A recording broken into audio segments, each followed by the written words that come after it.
Кейбір жас жігіттерде бастапқы қуық мойынның обструкциясы деп аталатын жағдай кездеседі. Бұл олардың зәр шығаруын қиындатып, ағысының баяу болуына әкеледі.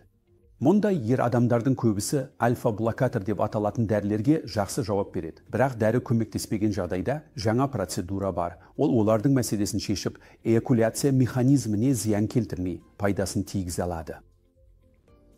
Енді көріп тұрғаныңыздай, мұндай ер адамдарға жасалатын хирургиялық процедура қуық мойнына тілік салу деп аталады. Ал жаңа әдіс эякуляцияны сақтайтын қуық мойнына тілік салу. Бұл әдіс обструкцияны жоя отырып, эякуляция механизмін сақтауға мүмкіндік береді.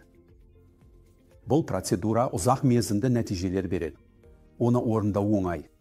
Процедура қысқа жалпы анестезиямен шамамен 15 минутқа созылады. Және науқас әдетте сол кеште немесе келесі таңертең үйіне қайталады.